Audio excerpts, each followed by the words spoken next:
지난해 초 논란이 됐던 나경원 의원의 기자간담회를 기억하시나요?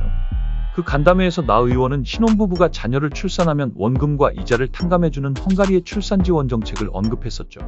대통령실은 나경원 의원의 발언에 대해 윤석열 정부의 정책 기조와 상당한 차이가 있다고 반박했습니다. 이에 대해 나경원 의원도 페이스북에 돈 없이 해결되는 저출산 극복은 없다며 기존 주장을 굽히지 않았습니다. 나경원 의원은 지금도 그 의견에 대해서는 변함이 없는 듯합니다. 올해 6월 나경원 의원은 저출생을 화두로 주거기본법 일부 개정안을 1호 법안으로 제출했습니다. 법안에는 나 의원이 꾸준히 주장해온 헝가리식 저출산 해법을 담아 눈길을 끌었죠. 그런데 여기서 꾸준히 언급되는 헝가리식 출산 지원 정책. 이건 어떻게 만들어진 것일까요? 헝가리는 1980년대부터 지속적인 인구 감소 문제에 직면해왔습니다. 1980년에 약 1910만 명으로 정점을 찍었던 인구는 시간이 흐르면서 감소했으며 출산율도 1970년대 말 약 2.17에서 2011년에는 1.23으로 떨어졌습니다. 이러한 상황에서 빅토르 오르반 총리는 인구 감소 문제를 국가적으로 중요한 과제로 인식하고 이를 해결하기 위한 종합적인 저출산 대책을 수립했습니다. 정책의 내용을 살펴보겠습니다. 2019년부터 본격 시행된 이 정책은 예비 신부가 41세 이하인 커플이 결혼하면 약 4천만 원을 대출해줍니다. 이후 5년 내 첫 자녀 출산 시 무이자 전환, 둘째 출산하면 원금 일부 탕감, 셋째를 낳으면 원금 전액을 탕감해주는 정책을 도입하고 있죠. 여성에게는 소득세도 출산화 수에 따라 차등 공제되는데 넷째를 낳으면 평생 공제되고 학생 대출도 출산에 따라 우대됩니다. 이 결과 헝가리는 나름 긍정적인 결과를 얻게 됩니다.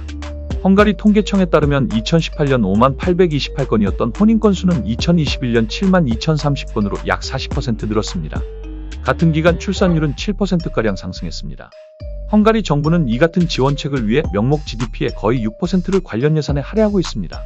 2020년 기준 OECD의 평균은 2.2%였습니다. 한국은 육아와 가족 관련 예산 지출이 GDP 대비 약 1.5% 정도입니다. 2017년까지 1.3%였는데 그나마 1.5%대로 늘어난 거라는데. 하지만 이에 대한 의견은 아직도 분분합니다. 출산율을 높이기 위해 꼭 필요한 정책이란 의견도 있지만 무분별한 포퓰리즘 정책 중 하나일 뿐이란 의견도 존재합니다. 사실 헝가리도 정책 이후 출산율 상승을 가져오긴 했지만 누구나 인정할 만큼의 드라마틱한 상승도 아니어서 이 부분에 있어서도 논란의 여지는 있어 보입니다. 그렇다면 나경원 의원은 이 헝가리의 정책을 어떻게 가지고 왔을까요? 정책의 뼈대는 신혼부부의 초저금리로 2억 원을 주택자금으로 빌려준 후 첫째 아이를 낳으면 이자를 깎아주고 둘째부터는 원금 일부를 탕감해주는 방식입니다.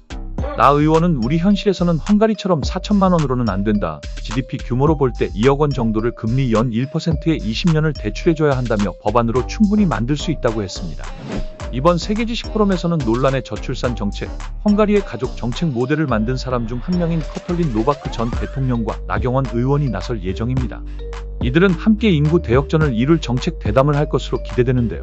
참고로 노바크 전 대통령은 2014년부터 2020년까지 인적자원부의 가족 및 청소년부 차관으로 일하면서 헝가리의 출산 지원 정책의 핵심적인 역할을 맡았습니다. 이후 2022년 헝가리 역사상 최초의 여성 대통령이 되었습니다.